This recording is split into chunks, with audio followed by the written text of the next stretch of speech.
acontecendo no Brasil? A semana de extremos climáticos pode ter vendaval e corte de luz no nosso país. E todo mundo preocupado sobre o que está acontecendo, né? A onda de calor atinge o país, deve chegar a 1.413 municípios hoje. Isso é o que diz o Instituto Nacional de Meteorologia. Além de temperaturas acima do normal, a semana também terá outros fenômenos extremos, segundo as previsões do tempo. Por isso a gente convida a participar conosco o coordenador-geral de Ciências da Terra do INPE, que é o Gilvan Sampaio, que já está conosco ao vivo aqui para falar sobre essa semana de extremos.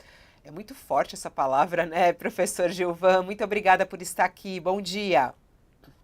Bom dia, Fabiola. Não, essa palavra, digamos assim, é o nosso novo normal, os extremos, e essa é a principal mensagem do aquecimento global. Os extremos se tornam cada vez mais frequentes e, infelizmente, nós devemos conviver cada vez mais com esses eventos extremos, né? Nós estamos agora num momento com temperaturas muito altas. Essas temperaturas ficarão altas até o final da semana. E por que essa questão dos ventos? Isso é importante para que todos entendam o seguinte: o motivo da existência do vento é a diferença de temperatura. A diferença de temperatura que gera aí a diferença de pressão, e a natureza ela gera o vento justamente para tentar equilibrar essa diferença de temperatura. Acontece que as temperaturas estão muito altas agora.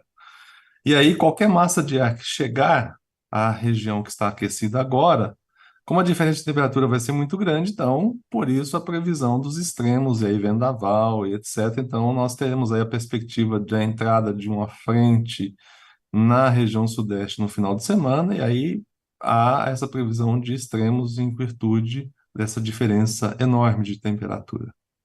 Isso. E eu queria até entender o que são esses extremos, né? Porque o calor a gente está sentindo, e aí a gente vê, por exemplo, o que aconteceu já em várias regiões do Brasil esse ano, né? Sim. E que podem ser considerados esses extremos, né? O que aconteceu no Rio Grande do Sul e tudo mais, até mesmo aqui em São Paulo. A gente agora estava tratando sobre a questão da queda de energia, mas a queda de energia, ela veio justamente por uma tempestade que foi assustadora, um vendaval absurdo que aconteceu em São Paulo, e aí muitas quedas de árvores, queda da energia, que também é toda feita de certa maneira na gambiarra aqui em São Paulo. Quais são esses extremos que nós podemos esperar para hoje, amanhã, para essa semana, Gilvan? Até o final dessa semana, as temperaturas altas. Com a passagem dessa frente na região sudeste, aí os extremos associados a vento, não tão tanta chuva, mas muito mais vento em virtude da diferença de temperatura. Agora, nós temos que olhar para o sul, né? No sul do Brasil, nós estamos sob a influência do El Niño impacta o Brasil todo, as chuvas ela impactam no sul do Brasil e no norte, no leste da Amazônia e no norte da região nordeste, né? E se a gente olhar para o sul, então aí está inclusive uma imagem de satélite de agora, e os ventos. Então a gente vê de maneira muito didática os ventos vindo lá da Amazônia em direção ao sul do Brasil, justamente alimentando esse sistema aí de nuvens que está no sul, que vai crescer ao longo das próximas horas ainda mais, provocando muita chuva no sul do Brasil. Se a gente olhar para São Paulo, a gente vai ver que os ventos estão vindo do norte para o sul. Por isso as temperaturas estão altas, nos ventos de latitudes mais baixas, vindo na direção do estado de São Paulo, né? Vindo lá de Minas Gerais, de Goiás, né? Do Tocantins para o estado de São Paulo, e aí provocando essas temperaturas muito altas.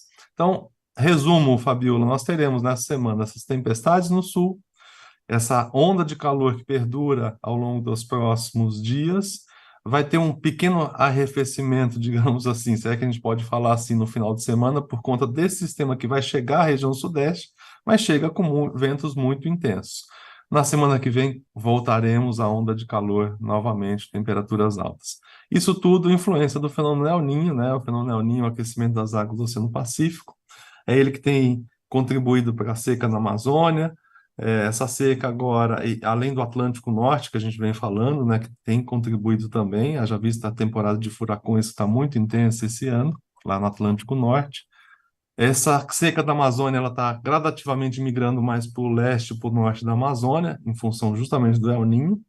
E no ano que vem, em função justamente desse El Niño, nós esperamos no norte da região Nordeste, que é a região semiárida, é, secas de diversas intensidades no Nordeste. Então, 2024 será um ano de secas no Nordeste do Brasil, infelizmente. Então, falar de extremos é isso. Nós estamos agora com chuvas intensas no Sul, temperaturas muito altas em boa parte do Brasil, depois ventos intensos em função da passagem e secas generalizadas, não só agora na Amazônia, mas no ano que vem no Nordeste. Essa é a principal assinatura do aquecimento global, que se somando somado ao evento natural que é o El Niño, infelizmente potencializa justamente esses eventos extremos. Nossa, professor, eu fiquei aqui meio chocada ouvindo. Aliás, ele escolheu. Coloca pra gente as imagens. Eu achei incrível que olha só o que ele é mestre, né? Ele vem falar aqui e ele traz o próprio Ilustra, como a gente chama. Olha só que imagem. É uma imagem bonita, mas só que explica pra E é gente o de que agora. significa. É de agora, ela é ao vivo, essa imagem que ele mandou Tá. pra gente. Explica pra gente, professor, olha que interessante a imagem que a gente está vendo neste momento. O que essa imagem significa, esse movimento significa? Primeiro, o que está em branco na imagem, a gente destaca o sul do Brasil, é justamente o sistema frontal, um sistema meteorológico que está provocando chuvas no Brasil. Essa imagem ela é interessante pelo seguinte: é como se a gente estivesse olhando da Terra, do espaço para a Terra, e veja que do lado bem esquerdo da imagem ela está escura, ainda porque ainda é noite naquela região, tá? Não chegou o dia lá, é por isso que é aquele tom mais escuro ali no oeste da imagem, né? Mas, assim, o que se destaca nessa imagem? As nuvens lá no sul do Brasil, pegando o Uruguai, a Argentina também, e o sul do Paraguai, com chuvas muito intensas nesse momento. Como essa região está sendo abastecida pelos ventos, e as setinhas são os ventos vindo da Amazônia em direção a essa região. Então, essa está sendo alimentada esse sistema pelos ventos do norte da Amazônia, né? Apesar da Amazônia estar seca, ela está trazendo umidade também para essa região. Então, a tendência das próximas horas é que esse sistema ele ganhe mais força ainda, justamente por conta desse vento que está soprando do norte e mais o que vem do sul também, que a gente consegue ver nessa imagem, tá? E a gente vê lá como eu falei, na região central do Brasil, o vento soprando de norte para sul. Então, por isso as temperaturas estão altas, né? Normalmente, quando nós temos esse padrão de circulação, nós estamos transportando o ar quente das regiões de latitudes mais baixas para São Paulo, Minas Gerais, Rio de Janeiro, e aí se traduz no que nós estamos sentindo agora, essas temperaturas tão elevadas. Ô, professor, a gente vê essa situação acontecendo desses extremos e o quanto as nossas autoridades e as gestões públicas elas não estão preparadas a isso. E é muito impressionante porque quando acontece isso, você entrevista prefeito, governador, ministro, secretário, e você vê o quanto eles são desconectados com a questão das mudanças climáticas e dos preparativos, inclusive, para essas cidades, para enfrentarem essas mudanças climáticas. Como que a gente vai dar um passo além, professor? Como é que o senhor vê o preparo do Brasil, né, para esses extremos? Porque, como o senhor mesmo falou, a gente sempre acha que não, mas isso não vai acontecer no Brasil. Não, já está acontecendo e está acontecendo cada vez mais e vai acontecer cada vez mais. E ao mesmo tempo a gestão pública não está olhando para isso. Como é que nós vamos nos preparar? É possível se preparar ou não?